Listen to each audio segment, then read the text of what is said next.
Assalamu alaikum students. I'm your teacher Nadia Iram Kazi, assistant professor in Government Postgraduate College for Women Satellite Town Gujranwala. Today we will discuss about the project proposal. जैसे कि आप सबको मालूम है कि आप अपना final year project बनाने जा रहे हो। फाइनल ईयर प्रोजेक्ट की एक्चुअल वर्किंग से पहले आपको एक डॉक्यूमेंट डिपार्टमेंट में सबमिट कराना पड़ेगा which is known as your project proposal. आज हम उसके बारे में जनरल सी एक डिस्कशन करेंगे। अभी मैं आपके साथ उसका कोई फॉर्मेट डिस्कस नहीं करूँगी, बल्कि हम सिर्फ एक जनरल सा एक उसका रिव्यू लेंगे कि आपका जो एक प्रपोज़ल है वो क्या चीज़ है, उसके कौन से मेन कंपोनेंट्स हैं और उन मेन कंपोनेंट्स में आपने कौन सी चीज़ें हैं, कौन से पॉइंट्स हैं, कौन से यूनिट्स हैं जिनको आपने डिस्कस करना है। So let's start our lecture.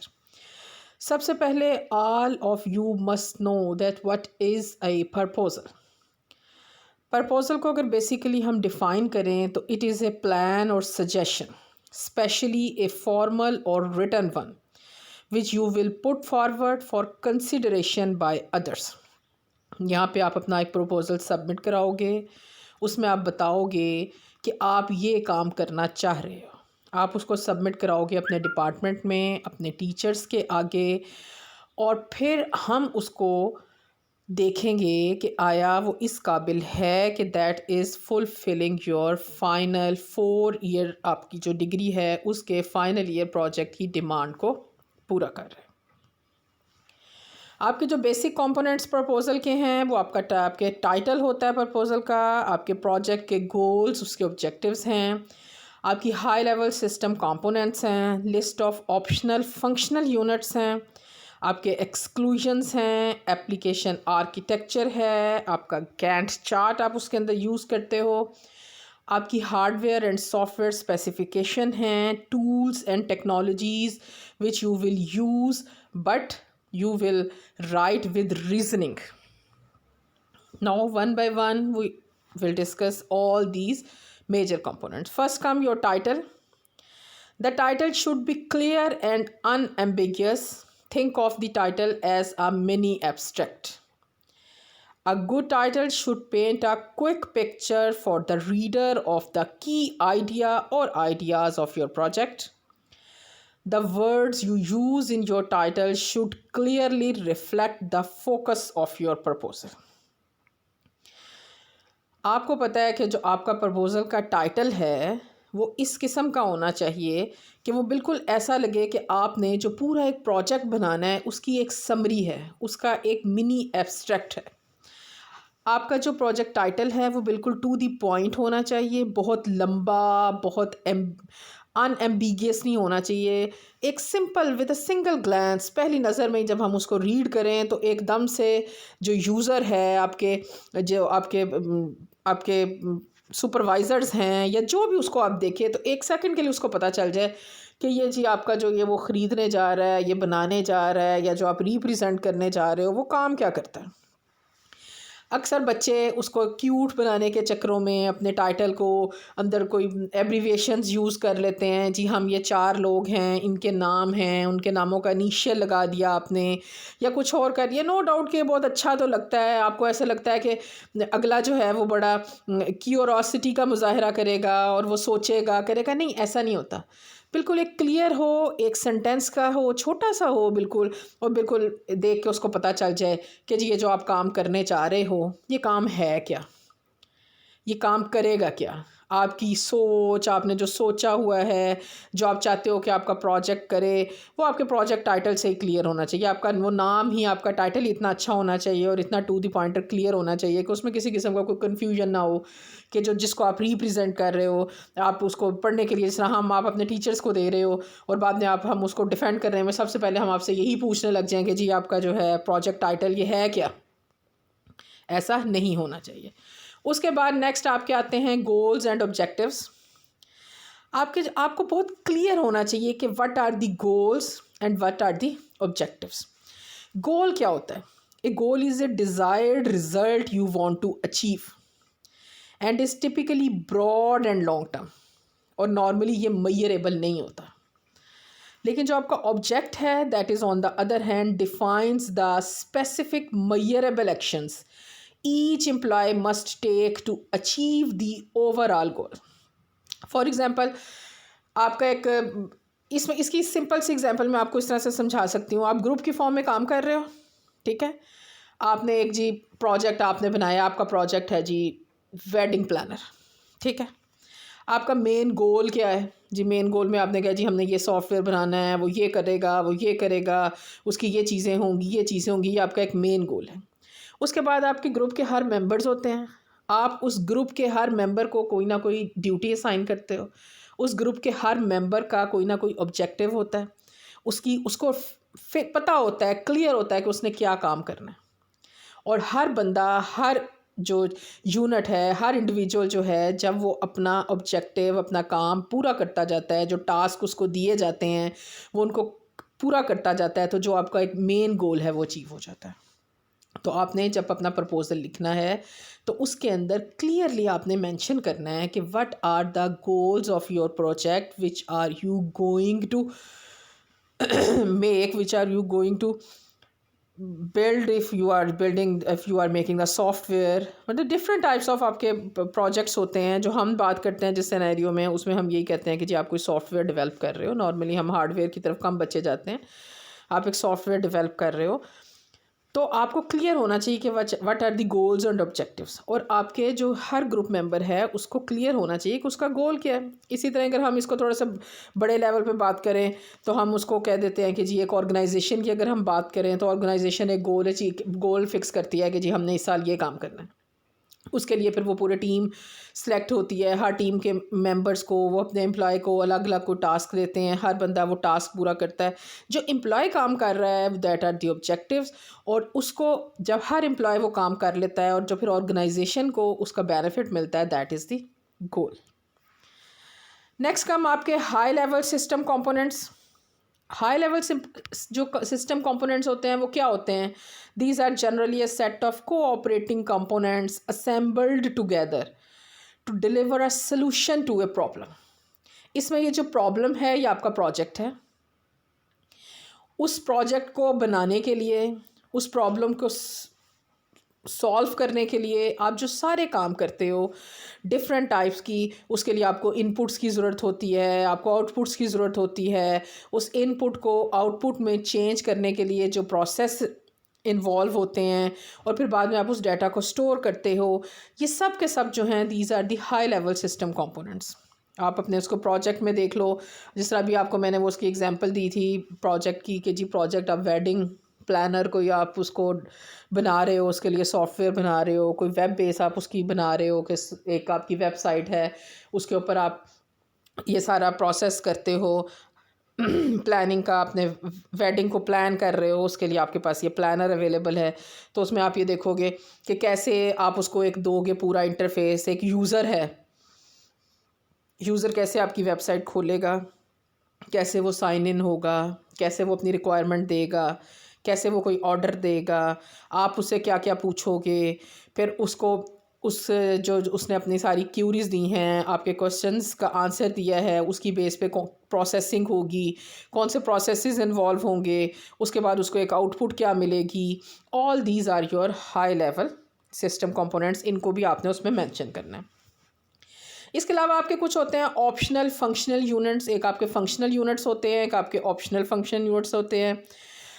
इसकी सिंपल सी एग्जांपल वही जो अभी हम एग्जांपल जो है वो कोट कर रहे हैं उसी को लेके चलते हैं। फॉर एग्जांपल आप उसमें ये लिख सकते हो कि we may extend our project up to mobile application. अभी आप मोबाइल एप्लीकेशन नहीं बना रहे हो, लेकिन आप कुछ ऑप्शनल फंक्शनल यूनिट लिखते हो। अच्छा, अब आप ये नहीं कह सकते कि अगर आप कोई ऑप्शनल फंक्शनल यूनिट नहीं है आपके पास तो आपको ओके जी आपके फंक्शनल यूनिट भी नहीं चल सकते। नहीं, ऐसी कोई बात नहीं होती। लेकिन ये दोनों अगर आप मेंशन करो तो इससे आपकी प्रोसेसिंग पे, आपकी वर्किंग के ऊपर एक अच्छा इम्पैक्ट पड़ता है। और आप ये कर सकते हो कि आप जी जब आपको एक्स्ट्रा टाइम मिलेगा तो आप ये भी काम करोगे। These are known as optional functional unit. और ये भी आप उसके अंदर अपने प्रपोजल राइटिंग जब आप करोगे, आप अपने प्रोजेक्ट का प्रपोजल लिखोगे तो आप उसमें ये मेंशन करोगे।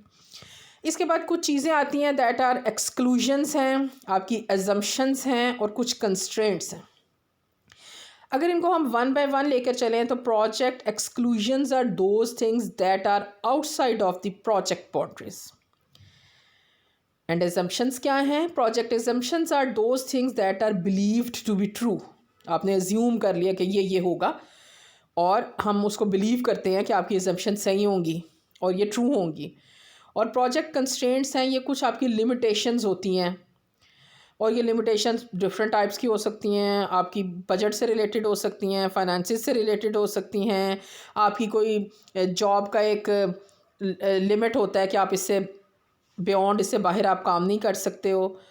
इसके अलावा आपके पास टाइम एक बहुत बड़ी लिमिट है, वो हो सकती है। अच्छा, आपको इसकी तीनों चीज़ें मैं एक छोटी सी एग्जांपल से समझाती हूँ कि एक लड़की है,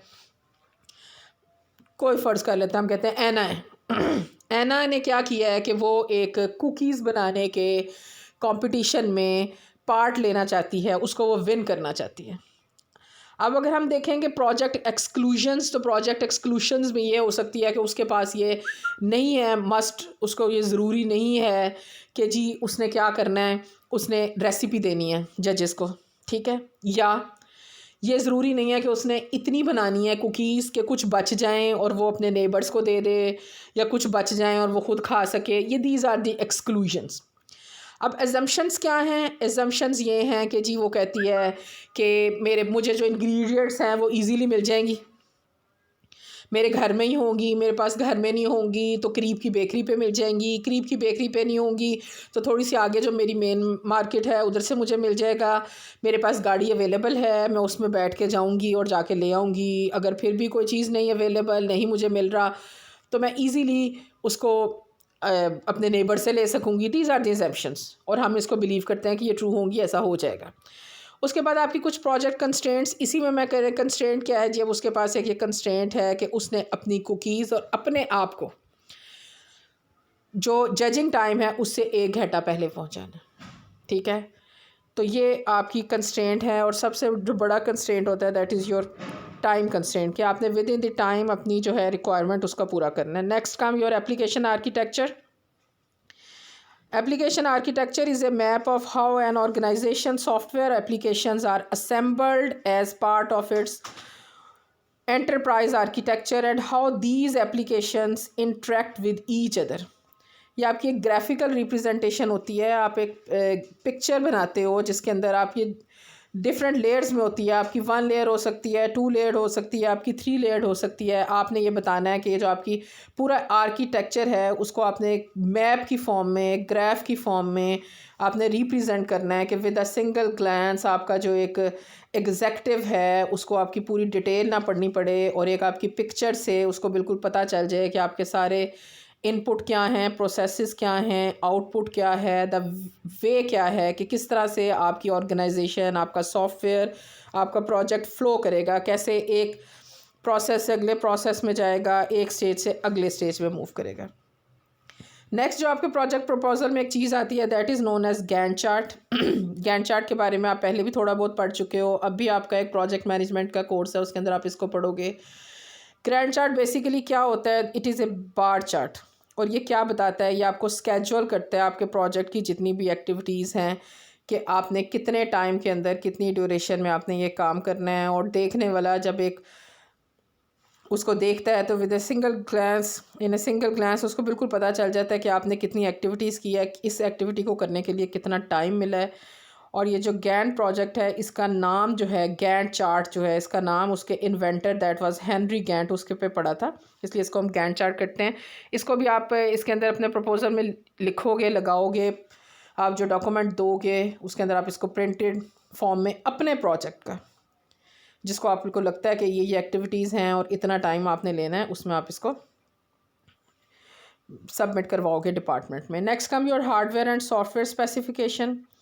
Any hardware or software specification, for example, your machine type, required operating system and other utilities, these should also be clearly specified for the system to be developed. आप जो सिस्टम बनाना चाह रहे हो उसके लिए क्या मशीन की रिक्वायरमेंट है, मशीन की रिक्वायरमेंट में आपके क्लाइंट को कैसी मशीन चाहिए, आपको उसकी प्रोसेसिंग के लिए कैसी मशीन चाहिए, ये सब चीज़ें इन्वॉल्व होंगी। आप किसी ऑर्गेनाइजेशन के लिए कोई काम कर रहे हो तो ज़ाहिर है आप ऑर्गेनाइजेशन जो है उसकी हायर अथॉरिटीज़ को बताओगे, जहाँ पर भी आपके पास एक फाइनेंसिस की ज़रूरत होती है, तो उसमें ये आप पे आपकी ड्यूटी है, आपकी रिस्पॉन्सिबिलिटी है कि सबसे पहले आप अपनी हायर अथॉरिटीज़, अपने मैनेजर्स को आप कॉन्फिडेंस में दोगे। ऐसे नहीं है कि आप अपना सारा प्रोजेक्ट कंप्लीट कर लोगे और बाद में आप ये कहोगे जी जी इसको रन करने के लिए हमारे पास ये सिस्टम होना चाहिए, ये सिस्टम होना चाहिए, और फिर उस वक्त वो आपको कहें कि जी हमारा बजट तो इस चीज़ की हमें इजाज़त ही नहीं देता, हम ये आपको प्रोवाइड ही नहीं कर सकते, तो सब की सब आपकी मेहनत जो है वो बेकार जाती है। तो इसलिए ये सारी स्पेसिफिकेशंस आपको पहले क्लियर होनी चाहिए कि आप जो सिस्टम बना रहे हो, जो आपने जो प्रपोजल दिया है जिस प्रोजेक्ट का, उसकी क्या क्या रिक्वायरमेंट है। Next come your tools and technologies. The application tools which are to be used on front and back end of the system to be developed should be listed। और उसको आपने सिर्फ लिखना नहीं है बल्कि उसके साथ आपने उसकी रीजनिंग भी देनी है कि मार्केट में ये सॉफ्टवेयर अवेलेबल हैं, why you are preferring to use this over that. उसमें आपका हो सकता है आपके पास ऐसा सिस्टम ना हो, आपके पास इतनी स्टोरेज ना हो, इतनी स्पीड ना हो कि उसके ऊपर ये सॉफ्टवेयर चल रहा हो सकता है आपके पास कोई मनी की आपके पास कंस्ट्रेंट ना हो, कोई फाइनेंसिस का प्रॉब्लम ना हो, आप इजीली जो चाहे आप जिस तरह का सिस्टम कर सको, तो आप उसको बता सकते हो कि जी मेरे पास ऐसा कोई प्रॉब्लम नहीं है, इसलिए मैंने ये यूज़ किया है। अगर आपके पास कोई और ऐसी चीज़ है जो कंस्ट्रेंट है, कोई लिमिटेशंस है, तो उसकी बेस पे, यानी ये पूरा आपने जस्टिफाई करना है कि आपने क्यों ये वाला टूल यूज़ किया है जबकि ये दूसरा टूल भी अवेलेबल था, कौन सी टेक्नोलॉजी आप यूज़ कर रहे हो, और ये आपको क्लियर होना चाहिए before starting your actual project. जब ये सारी बातें बिल्कुल क्लियर हो जाएंगी, आपका प्रपोज़ल जो है आपके डॉक्यूमेंटेशन की एक पहली चीज़ है। आपका प्रपोज़ल ऐसा होना चाहिए कि मैनेजमेंट को, हायर अथॉरिटीज़ को उसको सेलेक्ट करने में, उसको समझने में कोई इतना प्रॉब्लम ना हो। ये बेसिकली एक समरी की फॉर्म में होता है, एक एब्स्ट्रैक्ट होता है। आप ये कह सकते हो कि ये आपने एक एग्जेक्टिव के आगे रिप्रेजेंट करना है। जो एग्जेक्टिव्स हैं उनके पास इतना टाइम नहीं होता कि वो आपके 12-12, 13-13 और मोर देन दीज पेजेस की आपकी जो है वो पूरी की पूरी डॉक्यूमेंटेशन पढ़े। इसलिए आपने टू द पॉइंट अपना जो है ये प्रपोज़ल इसको प्रेजेंट करना है ताकि जो अथॉरिटीज़ हैं उनके लिए इसको एक्सेप्ट करने में कोई मसला ना हो। I hope my this lecture will help you in writing your proposal. Thank you.